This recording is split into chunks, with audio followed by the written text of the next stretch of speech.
And hello, everyone, and welcome back to Two Guys in a Bible here on Fulfilled Radio, a voice you can trust.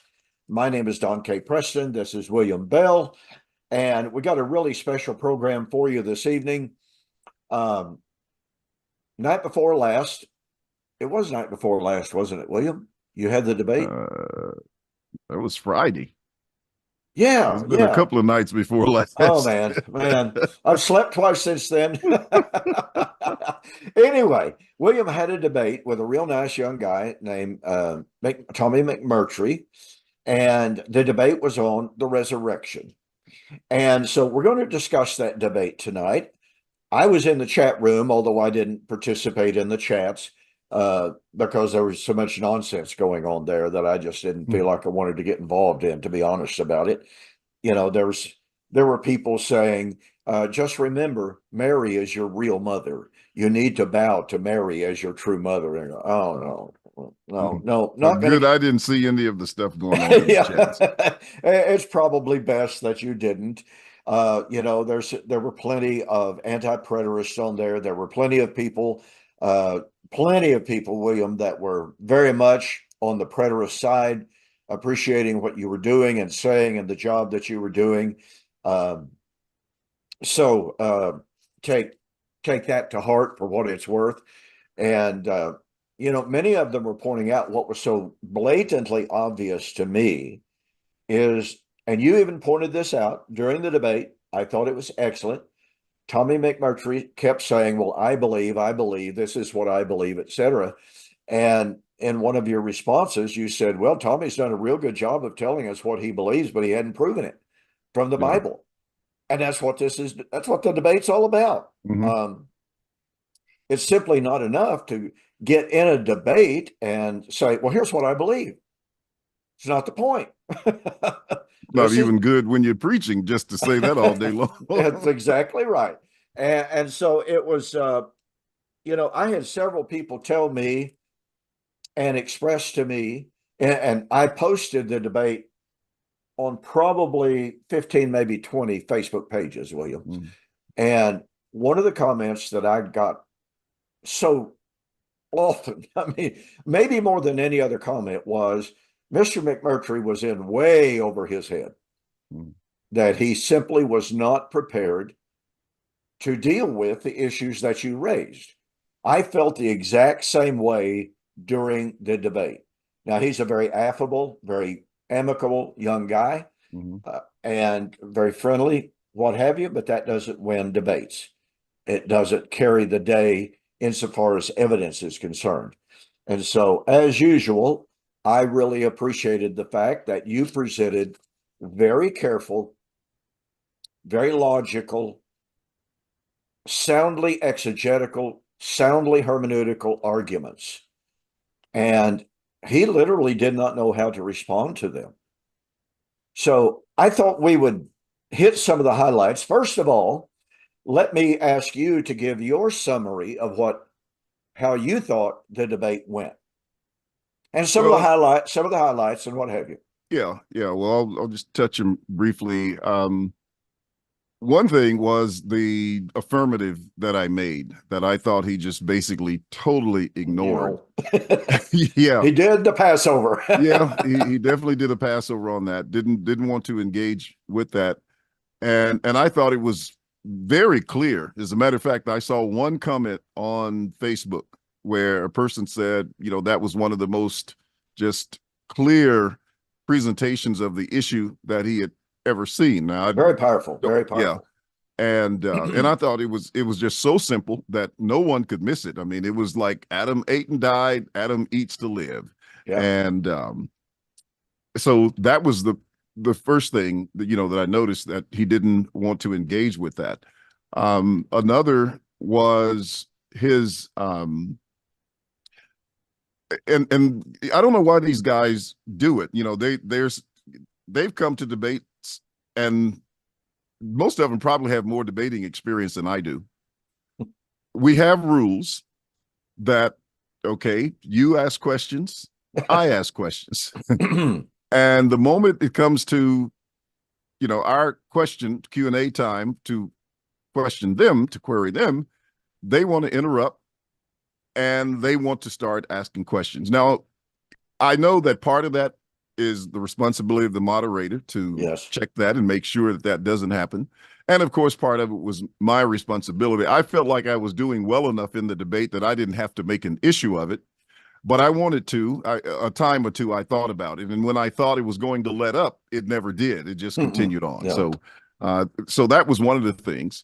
Another was a comment that was made about Tommy McMurtry's behavior in the debate, the way he conducted himself. And this person, of course, he says he's no fan of mine. If I called his name, you'd know who I'm talking about, but I'm not going to call his name. And actually, he said he was no fan of either one of us, but he said, right. I read that comment. Yeah.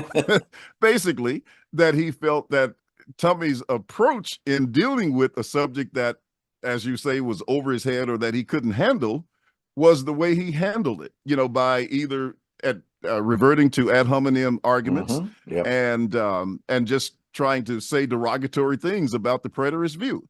And I'm saying, what makes that? And basically he was saying that was his best approach, so to speak, or I couldn't. I thought that was just really wild. You're going to tell me that the way to conduct yourself in a debate is to violate the rules, and then speak derogatorily about a position that you can't refute, and that's a good strategy. That really says something about people and what their aims are in dealing with things. So that was another thing. And of course, there were several points along the way that I thought, the one on Philippians 3. When I oh my. When I dealt with the word tapinosis. Well, and let's back up. Okay. The point you made on Philippians 1, verse 6. I was a little bit like you and folks, if you haven't watched the debate, William made the point, and it was the already but the not yet concerning the work of Christ. And Paul's writing to the Philippians, and he said, I'm confident the one who has begun a good work in you will complete it at the day of the Lord. And William is saying that's the work of salvation.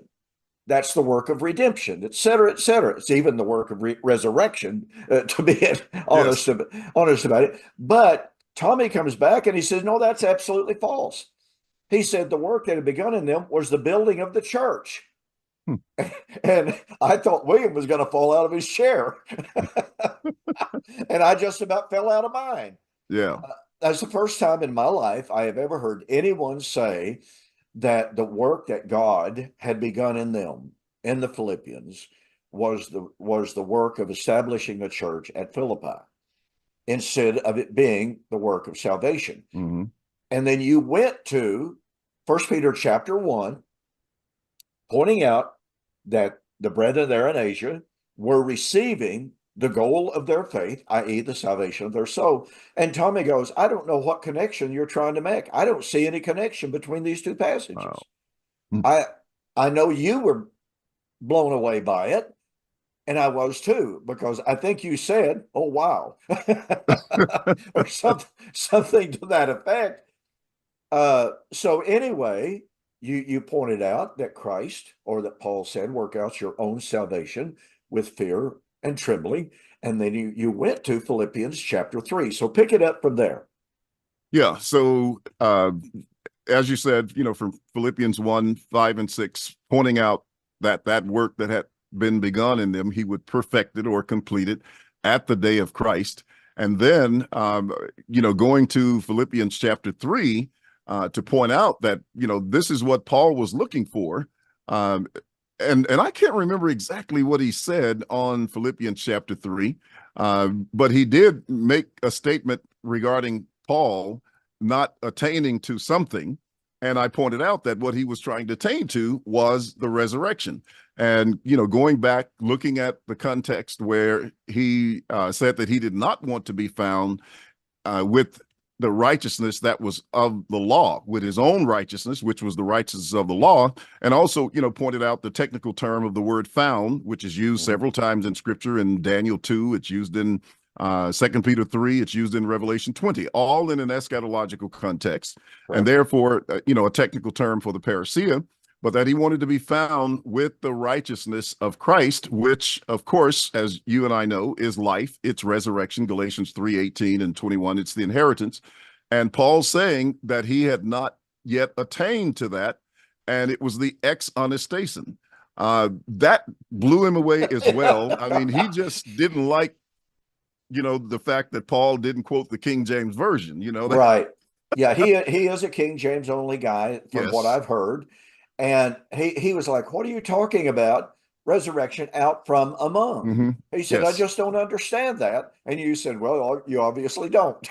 Yeah. And but that was the issue. So here was Paul, as I like to say, with his feet above ground, wanting to attain to the resurrection, and which he called being made perfect as well. Right. Reflecting back to Philippians chapter 1. And so that was, one of the points in the debate that I just really wondered, what was going on, why he couldn't see some of those things. I mean, I would think that he would have at least been prepared for some of those things if he had listened to the preterist view. You had an interview with him, and Yeah. I know you couldn't cover everything, but you touched a lot to have given him some insights, and he came back and did what he called, he kind of styled it damage control, but he didn't mean Right. it in a negative way. Was very decent about the way that he approached it. But at the end of that presentation, of course, he then kind of lambasted it a little bit, in a nice way. But that seemed to me that he was at least giving it some consideration. But I didn't see much of that during the discussion. Now, one thing that I was also taken aback about was the fact that we were supposed to exchange questions. Well, when I first submitted that idea, it was, quite a while before we even got to the time of the debate. But I don't think we exchanged questions until about maybe a week before the debate. Yeah. And then I was expecting to say, okay, I'm ready to give you the answers. That never came back. We never exchanged the answers. I don't know what his answers were to my questions. And, he didn't get mine. So except for, what was in the debate. So that I thought was not good as well. Right. That we didn't get a chance to exchange those questions. I mean, he gave me some reason as to why it didn't happen. And I know both of us were busy, we're all busy when we do these things. But that was another thing that was kind of a low point for me in terms of that, because you get a chance to at least see what the person is thinking, see what their answers are, and they get a chance to see yours. And so you can build on that in terms of, of the discussion. But Well, that didn't occur.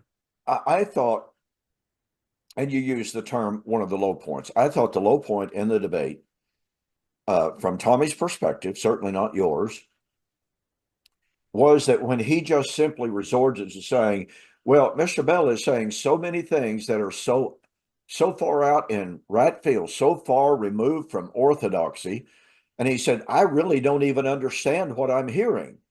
Well, why did you enter into a debate? And like you Yes. said, he interviewed me for over an hour. Why didn't he understand what I was saying? Because you and I are pretty much lockstep, in 99% of the stuff on covenant eschatology. So why didn't he understand covenant eschatology instead of getting in this debate and saying, "Well, Mr. Bell's just so far off the wall, I just don't really understand what I'm hearing at all." Well, I think the problem was he did understand it and he did not have an answer for it. So what does he do? He makes the old cliched appeal to orthodoxy. Mm-hmm.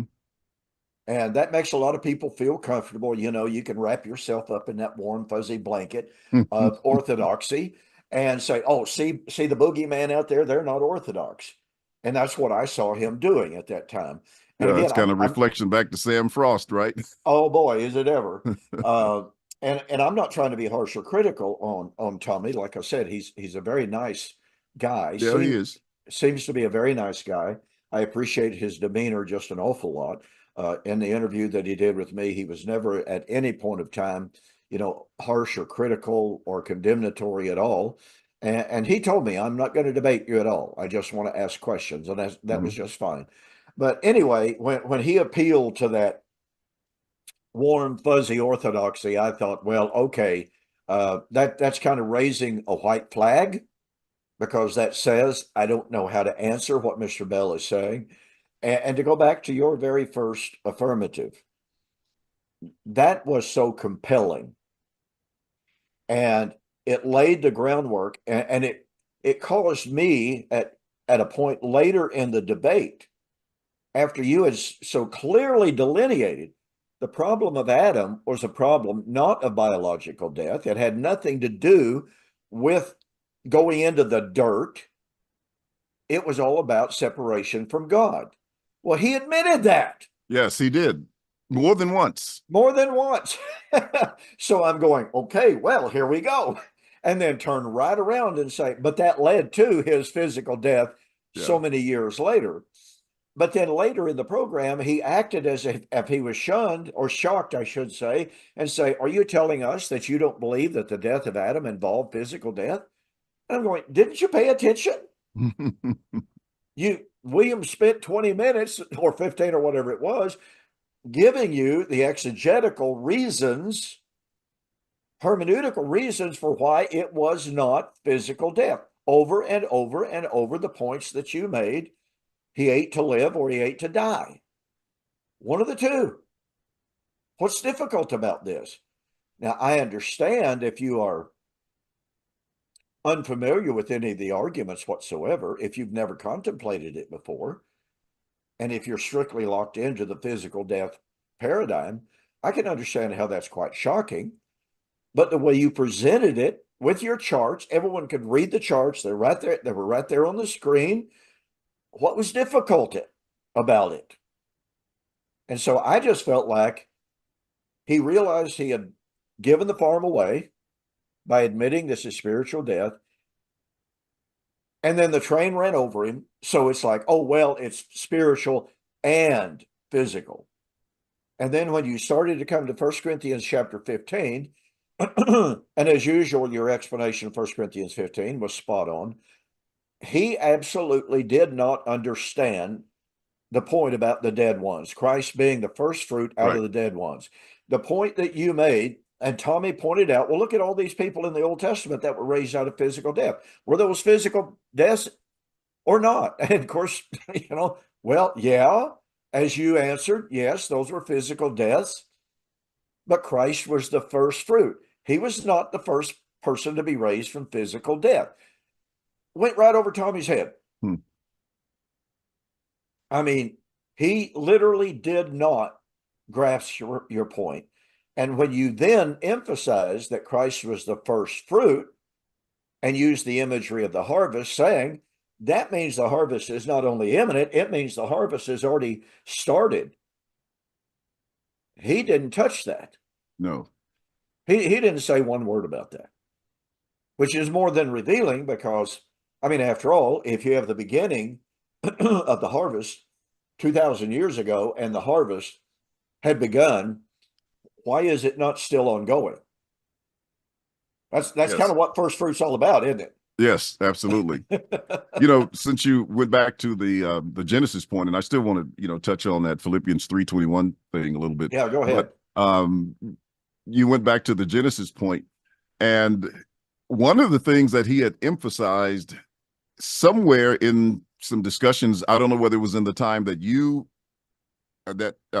he interviewed you, or whether it was in the time that he responded to that interview in his sort of damage control thing.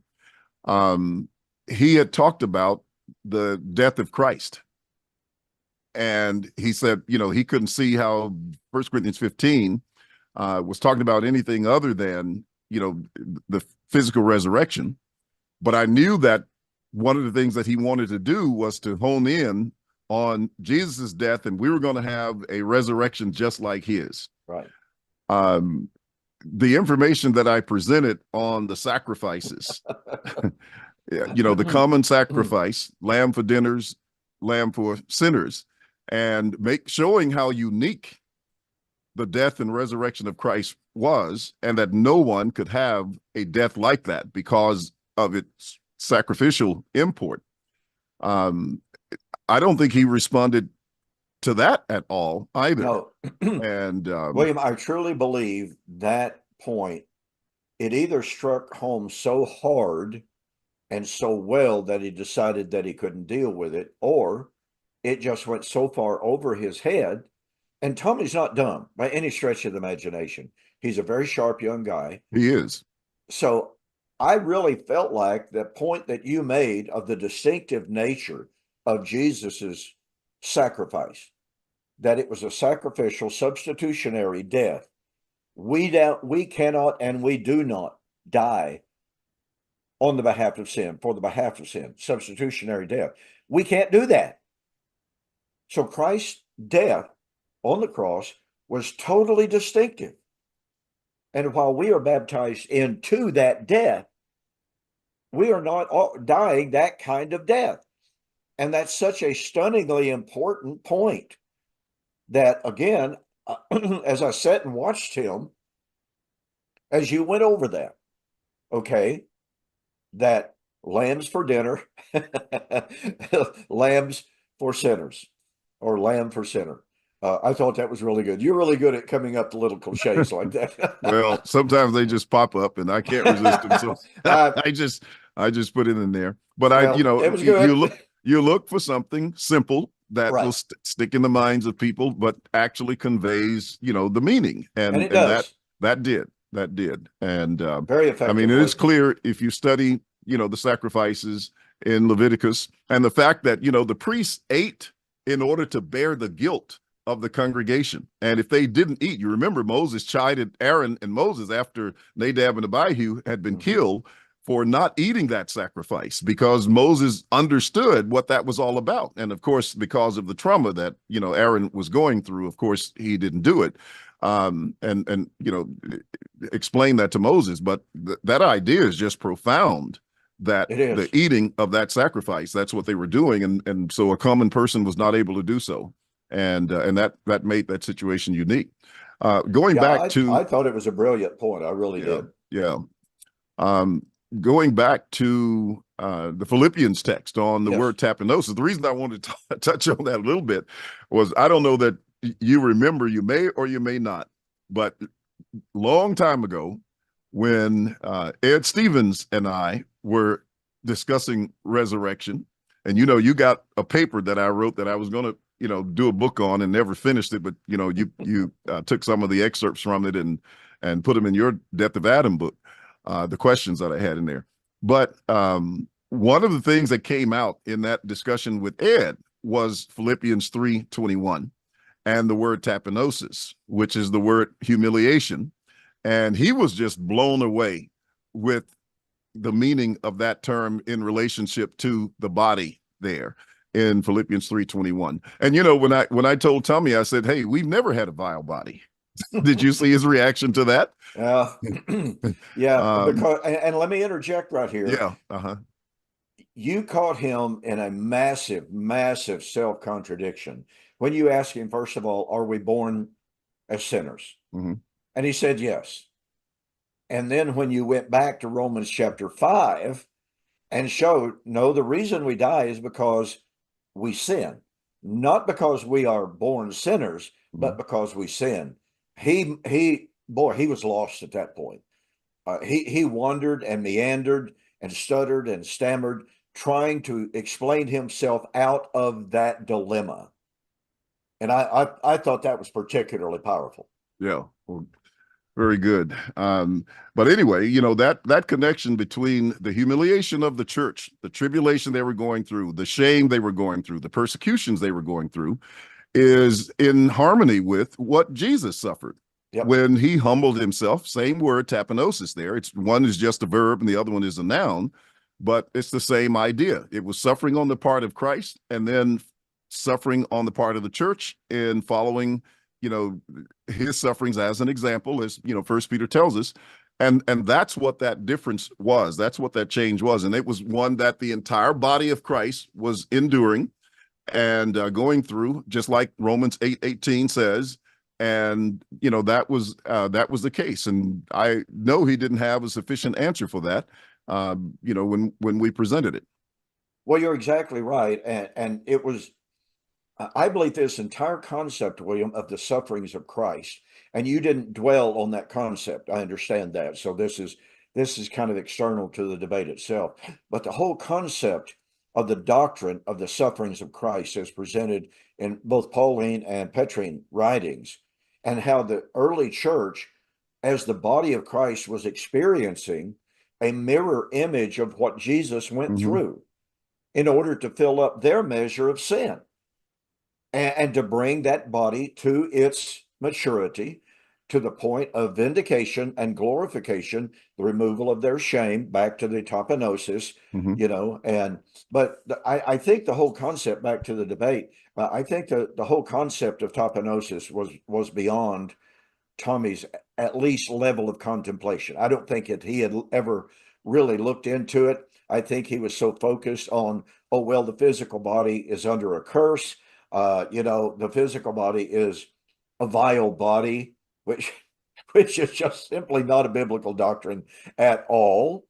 But that's so ingrained in especially in the Reformed circles, and in the future circles, that the entire creation, and you know, Tommy did mention Romans 8:18. I believe that one of these days, you know, the whole creation is going to enter into glory, and what have you. But if there was any point that I thought could have been developed even more by you, that was the tapenosis concept. Although I think it was lost on Tommy. I don't. So it's kind of a balancing act. You know, would the audience have fully understood it? I thought it was obvious he did not understand it. And so, as in any debate, you look back and you say, oh, man, I could have done this. I could have said that. Or, yeah, always, every single debate. Okay, William, we're almost halfway through the program. I wanted to look at, were there some other things that you wanted to point out? Well, I mean, you can go ahead, and if we have time, I'll throw some other things. You know, just this one. Okay, go ahead. Obviously, the preterist view is about time. Oh, yeah. As a major issue. And I was just shocked that he didn't at least try to deal with that at all. It was like when you mentioned those time statements, they just kind of went right by, no defense against them whatsoever. And, you know, he made one super brief comment. I just don't think William's handling those texts properly. Yeah. Something to that effect. I'm going, well, why don't you try to prove it then? Yeah, nothing exegetical to deal with them. No, but you're right.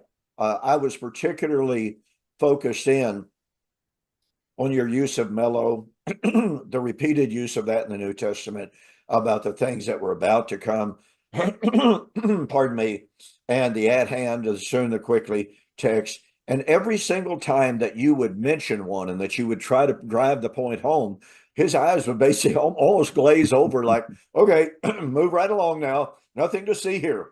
It was very telling. Okay. Well, that's it for now. So okay, if an opportunity comes, go ahead. Okay. One of the points that he asked, or questions that he asked, and the question was repeated by Tristan Gabriel in the Q&A session of questions from the audience, is and Tommy's question was, what changed in AD 70? Now, Tristan Gabriel put kind of an ironic, sarcastic almost twist on it.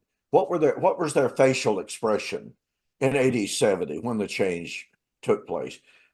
And your answer on that was just absolutely great. But anyway, let's go back over that, because you know as well as I do, this is one of those questions that we hear over and over and over. Okay, if the preterist position is right, and if the Lord came in AD 70, then what happened?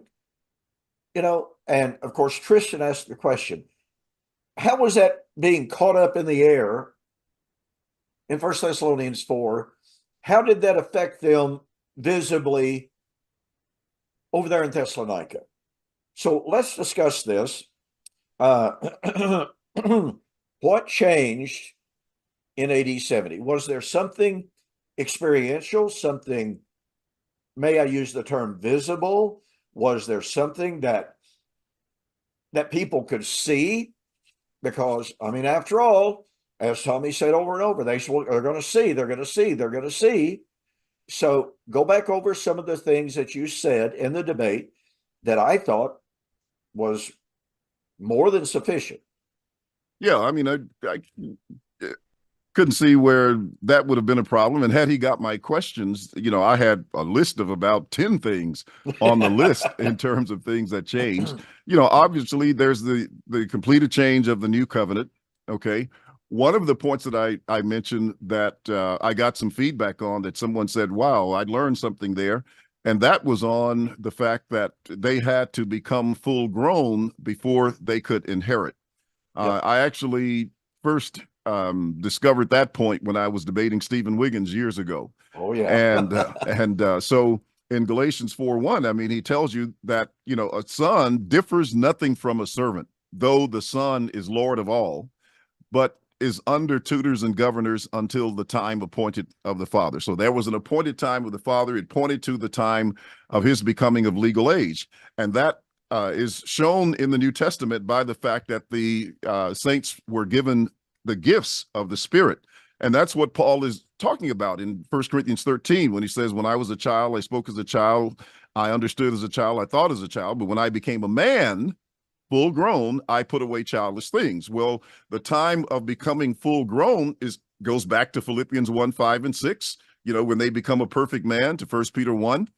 Receiving that gold, the telos, all of that is that perfection. But it was the miraculous gifts poured out according to Joel's prophecy, that you can't snatch and slap, and that's a joke from time past. You know what I'm talking about, and put a New Testament application on it. But anyway, it was those gifts that brought them to that. Well, the people under the law didn't receive the gifts, according to Galatians chapter 3. That's what distinguished the true sons of God from those who were not.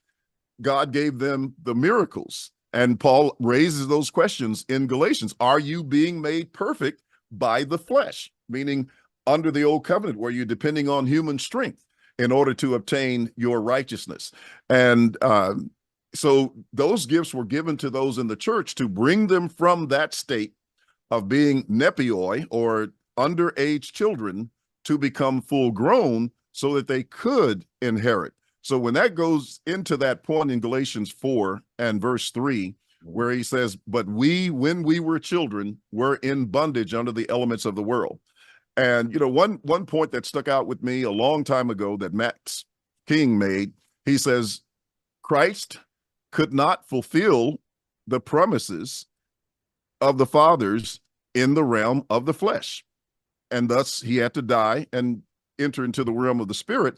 Well, that same was true, just like you were just talking about the suffering that had to be filled up. The same was true for the church. They couldn't fulfill the promises or receive the inheritance in the realm of the flesh because that was their childhood state. They had to come out of that. But in their coming out, it was the already but not yet, because the miracles were there to bring them to the point where they would be full grown legally, if you please, using that concept, so that they could then inherit. And of course, that's the change. Now, if inheritance doesn't constitute a change, what does? I just don't know what does from that perspective. Let me interject right there. Sure. I thought it was rather telling when you pointed out that the inheritance, when a person receives the inheritance, is there a change? And he said, well, it depends on what the inheritance is. Yeah, that was the comment, wasn't it? I was like, seriously? It wouldn't matter if your inheritance was a $10 bill or a $10 million inheritance. There is a change on the reception at the time of the reception of the inheritance. That was a purely defensive, obfuscatory type of a comment to try to escape the point that you were making. Exactly. And let me just build on that just for a moment. What we're talking about here, what you're driving home here, is so critically important, and that is the time of the inheritance. And Galatians, Hebrews, Colossians is so clear that the time of the inheritance is at the end of the law of Moses. It's not at the end of the Christian age. And yet Tommy's position, and the position of all futurists, as a matter of fact, is that we don't get the inheritance until the Christian age comes to an end. Wait a minute. That says that the Christian age is the time of immaturity. The time of maturity is at the end of the Christian age. And that's a lot of what you're getting at here and what you were trying to convey in the debate. And again, I just did not feel like Tommy was getting that point with full comprehension. You know, one point that I could have made, I wish I had made, this is one of these points that, you know, you think about afterwards. But even when he went to 1 John chapter 3, the text says, you know, behold, now are we the sons of God? Well, you know, just like in Galatians 4, where it says, you know, they became a son in order that, you know, they would be an heir. And that's the purpose of being a son, you know, period, because that makes you an heir. Well, you have the fact that they were sons of God, but were they sons of the resurrection, according to Luke chapter 20 and verse 35? That would have been an excellent point to drop in there at that point to say, that's something that changed. You're still advocating for a future resurrection, so you can't be claiming that you are, you know, a son of God according to the resurrection. And that's the essence of what 1 John 3, I mean, there are other elements in there, as we brought out all the time, in terms of, you know, what's stated there. But that would have been a perfect, you know, just short, pithy answer to what changed. Yeah, I agree 100%. That would have been absolutely great. Another point that you made, pardon me, and I couldn't help but think and like I said a few moments ago, I didn't comment in the comment section. There were so many things there that I'm going, holy cow, there's some really strange comments on here. So I wasn't going to get involved in it a lot. When your audio and video dropped out, or when your audio did, I very quickly typed without even thinking. I lost William's video or feed. And all of a sudden, people started typing, Don Preston's in the room. And I thought, well, okay, I'm backing out here. I'm not going to get involved in a lot of this. But nonetheless, I thought this was a real point that, to go back to Tristan Gabriel's, well, were there a lot of smiles on their face? You know, what was their facial expression at the AD 70 rapture, I think is the term that he used. But that point that you made, well, one of the things that there was an obvious, visible change is there's no more animal sacrifices. That's a pretty powerful. Yes, it is. Pretty visible, very experiential type of change that anybody, anywhere, halfway with eyes could experience. I mean, you know, there's no more temple, there's no more priesthood, there's no more sacrifices, et cetera, et cetera. You telling me that wasn't a radical change in the ancient world? And that's among both Jew and Gentile. Jerusalem was known throughout the ancient world. Tacitus, the Roman emperor, Roman historian, excuse me, was very much aware of the glory, the power, and the meaning of the temple in Jerusalem. And he said people went from all over the world, as he knew it, of course, just to go to Jerusalem and see it. So even from the perspective of the pagans, this was a massive, visible change. Yeah, just think about the fact that that was the straw that broke the camel's back for the Romans when the Jews stopped offering the sacrifices on their behalf. Absolutely. So, you know, definitely that was a major issue. And, you know, we get that objection all the time about, you know, we're talking about, you know, the temple falling in Jerusalem. What has that to do with people in the rest of the world? Besides the fact that Jews were scattered about, but as you say, there were the pagans who were also interested in what was happening in that temple. And of course, if you go back to Isaiah 25:8, he talks about the veil that was spread over the nations. Israel, through their misunderstanding of their promises and focus on, you know, having earthly kings, etc., had basically spread a veil over the nations of deception. And that was removed so that the nations could then clearly see what salvation was all about, independent of the law. And so that was a major thing for the nations as well. You know, that question. A lot of times, of course, you've written a book on this. You've got a book on First Thessalonians and on the resurrection in in that chapter, and which I recommend people read because it's excellent material. Just some great exegetical work that you've done there. But it amazes me how little, seemingly, some people are, just unaware of that text and its correlation, for example, with Exodus chapter 19. It's the same thing. The reason the whole nation of Israel didn't go up that mountain was because of sin. Moses was allowed to go, as representative of the nation, but it was a meeting just like in First Thessalonians. The difference is now that their sins are removed and they have the atonement, now the entire congregation can ascend. And that's the idea behind that. I tried to think of N.T. Wright. He was, I was the person that said, his name was on the tip of my tongue and I couldn't call it at that point. And I have his book sitting right across from me over the shelf, and I think I got one behind me. And I just couldn't think of his name. But even he is acknowledging that point and that correlation between Exodus 19 and First Thessalonians 4. And then besides that, is the time statement. But again, what do people experience on their faces? I've seen people cry. Yep. When, I remember, this is just a joke, but it's a true story. I remember when I was a kid, we were in maybe about the second grade, and we had a contest to do something. I don't know whether it was, read or something, or answer some questions. But anyway, the prize was 25 cents, a dime, and a penny. And I won the penny, and it tickled me so bad that, how you have these tears of joy, but I mean, it was just so funny to me that I won a penny.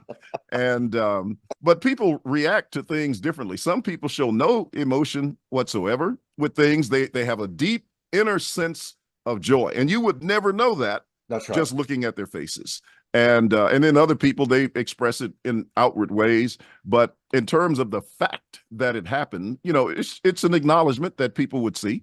And you couldn't miss. I mean, look at the book of Revelation in chapter 18 and look at what the merchants are saying about, the fall of the temple and the loss of commerce that resulted from that situation. So, there was a lot there.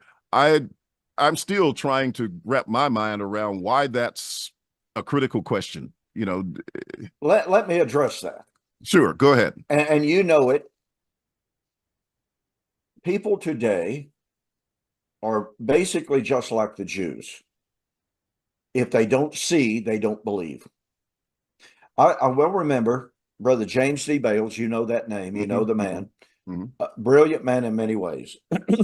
When he was very first told about covenant eschatology, he was told about Max King and Max's writings and what have you. And then later he was introduced to my work. And his response was, my eyes are not seeing what my ears are hearing. That's right. I was blown away by how inconsistent this man was. Now, look, folks, it was my privilege to know the man. Okay. Brilliant guy, wonderful attitude, great logician. I think he did some of the best writing against dispensationalism of many of the early Church of Christ writers. And like I said, it was my privilege to know him. I got to sit down with him at Tulsa at the International Soul Winning Workshop many years ago, and it was not long before his passing. He had cancer and a very, very sad situation.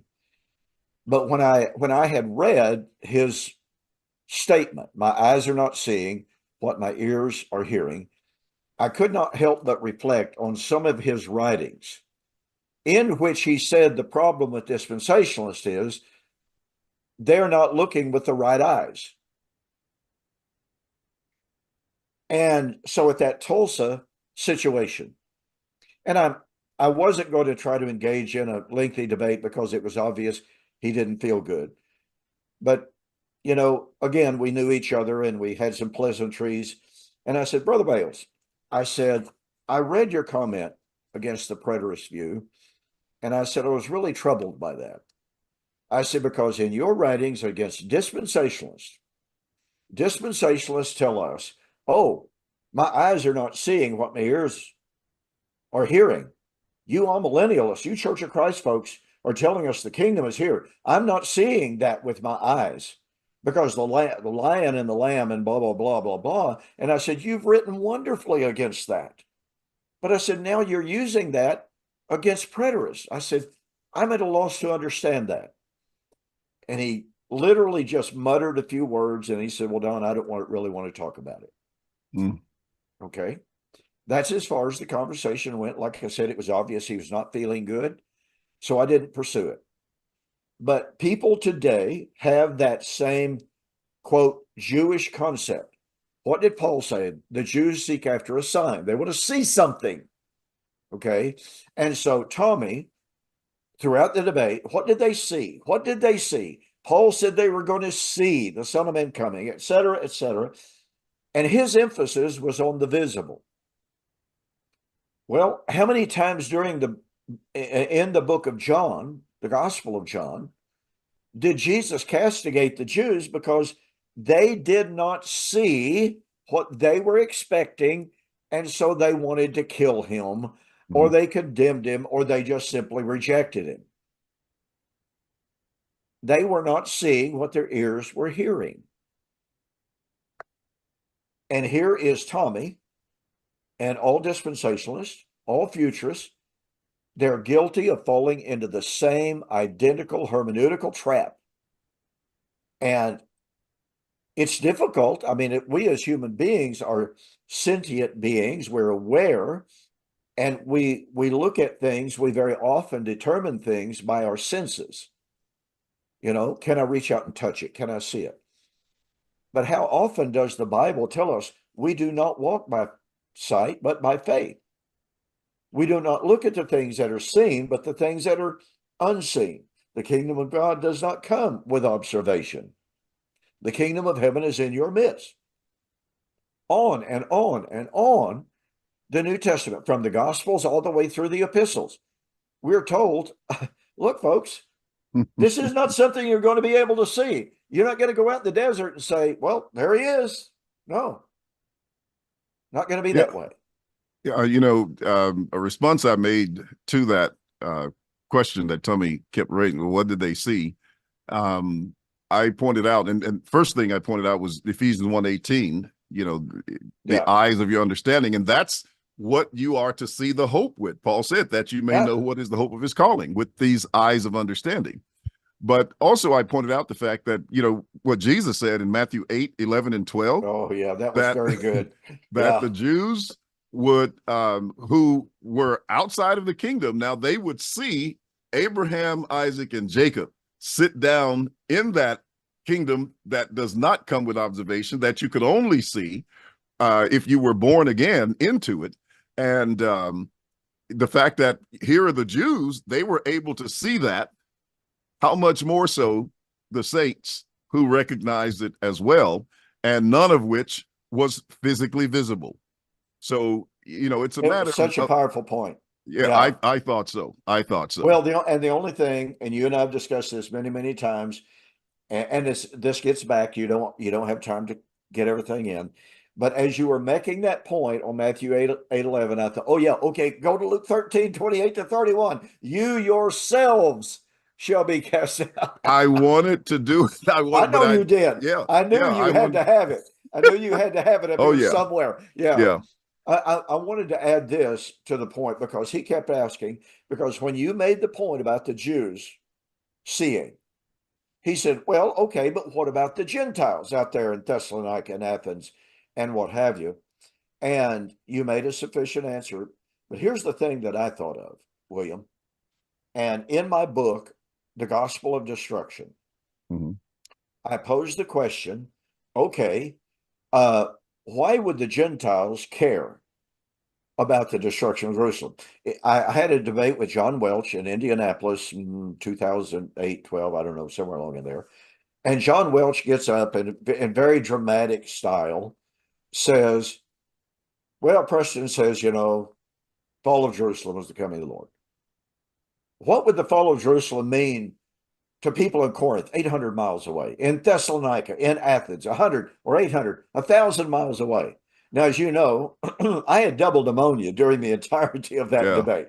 I would, every single night after the debate, I would go to the hotel room and just throw up my shoe soles. It's just, oh, goodness gracious, how am I going to get through with this? So anyway, in spite of having double pneumonia, when John Welch said, what would the people in Corinth and Athens have cared about the fall of Jerusalem hundreds of miles away?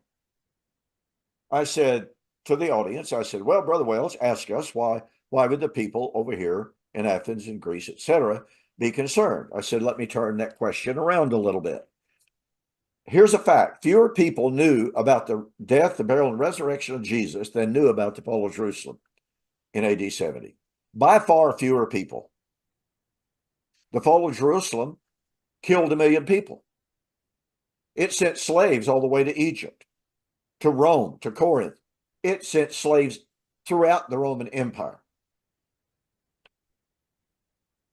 So why would people be so concerned today? Why should people today be concerned with the death of a rabble-rousing Jew? After all, that's what he was called, who hung on a cross along with 2 other criminals. And I got to tell you, William, there was literally an electric shock went through that audience. There's over 250 preachers there. When I posed that question, why would people in America care about the death of a single Jewish man on a tree in Jerusalem if we're not supposed to be concerned about the destruction of the city that represented the Old Covenant? Well, here's my point, and the point that I made. Throughout the Old Testament and the New, Gentile salvation would only be perfected when the Old Covenant system was taken out of the way. The destruction of Jerusalem was God's visible sign that now there is no exclusive chosen people. There is no singular chosen people. Now, all men everywhere of any nation are invited to come into Christ and to become one new people. So why would that not be wonderful news to the Gentiles living in Rome, Athens, Corinth, Macedonia? Why would it not be good news? And that was something that they could, I mean, they may be 800,000 miles away, but as the news came, do you reckon that there were some smiles on some faces of the Gentiles in these cities throughout the Roman Empire that now, wow. You know, one guy made a point. He sent it over like right after the debate. He said on that very issue, he said the Romans never converted to Judaism, but they converted to Christianity. Oh, wow. That is a great point. I hadn't thought about it in that way. Yeah. That's a fantastic point. Yeah. Yeah, the church conquered the Romans, and the Romans conquered Judaism. Yeah. That's a very fantastic point. I thought it also interesting. Now, William, am I mistaken? I think I said this to you over the phone yesterday or whatever. Did not Tommy McMurtry early in the debate refer to Hymenaeus and Philetus in 2 Timothy chapter 2:18? And say that they were saying the physical resurrection had already taken place? And then later in the debate, did he not change and say, well, they were saying it was a spiritual resurrection? Well, I don't know. I thought it was just the opposite way around, because the first time I thought when he said it, he said there was a figurative resurrection that took place. And then later he came and said that it was physical. So either way, I mean, it's the same contradiction. Oh, yeah, you entrapped him really, really well by pointing out, okay, if Hymenaeus and Philetus were saying the resurrection is past and that's spiritual, Tommy McMurtry, you believe the spiritual resurrection had already taken place. Yeah, that to me was an incredibly powerful point. And again, it was one that seemed to just go right over his head, or it either went over his head or he just decided, I'm going to act like I didn't hear that. Yeah. I mean, and you're pointing out in the text the distinction between what Paul said, as you know very well, because you wrote, a book on it as well, and you and I have talked about it a lot. But there is Paul saying, if we died with Christ, we believe we shall also live with him. So there's the death and life antithesis that he's talking about. It's future tense, just like it is over in Romans chapter 6 as well. And then in Second Timothy 4, verse 1, there's that word mellow again. He's about to judge the living and the dead. So resurrection coming at the parousia and his kingdom. That was the time difference between what Hymenaeus and Philetus was saying compared to what Paul was saying. And that's real simple for people to get without going into all the other temple typology or typological background and the usurping of authority of the two different priesthood, of the priesthood of Christ that's based in Numbers chapter 16.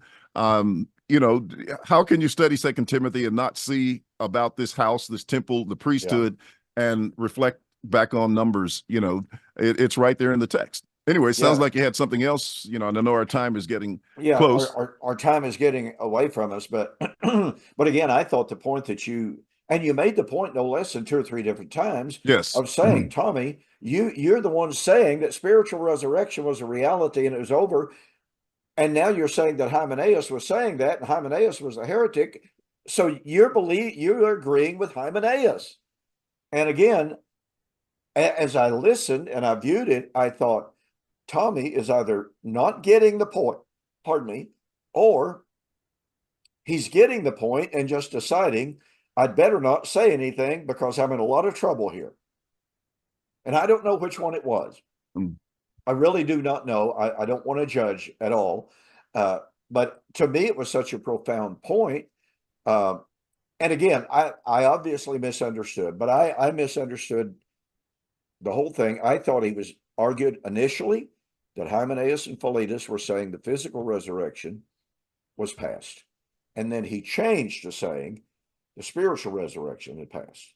Well, if he did that change, if he made that change in the debate, that is a massive, debate conversion right there. But it wound up putting him in even more trouble. And I know that early in the debate, when he initially made the argument, I was sitting here going, okay, William, ask him the question. How could anybody believe a physical resurrection was already passed? Right. That's why I was thinking that he made that argument, because I was hoping that you would say, Tommy, okay, how could Hymenaeus convince anybody that the physical resurrection had already taken place? Didn't that come up somewhere in the debate? I thought it did. Maybe I'm just thinking past. I thought I don't remember that question. Yeah, I don't remember you asking that question.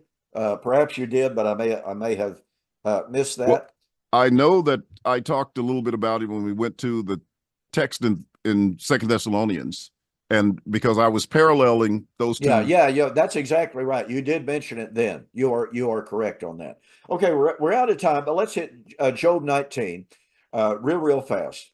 I was literally stunned when Tommy went to Job 19:25. In the last days, I know that my Redeemer lives, and in the last days he shall stand upon the earth, and in my flesh I shall see him. I was shocked because modern scholarship today, I mean, from N.T. Wright on, you do not hardly find a modern day scholar. In fact, N.T. Wright makes the comment, there are virtually no modern scholars who would appeal to Job 19 for the doctrine of a future resurrection. And yet here Tommy was doing it. So a close out with a comment or two on that text. Well, as you were saying, you can't find a scholar. I appeal to, just a couple, and there are several who comment on that particular text. But even the marginal reference in a King James Bible, after my skin is struck off. Yeah. And so you can't be in your skin and out of your skin at the same time. Yeah. And that is the more acceptable rendering. But like you did in your debate with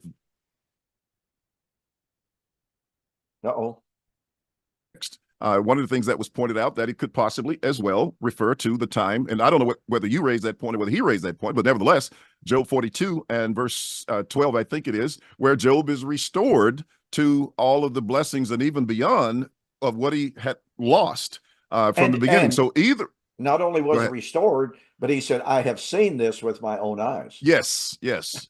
And so either one of those interpretations would fit in the scriptures, and scholars acknowledge both of them. And for Absolutely. people to use that text, as a resurrection text, just doesn't cut it.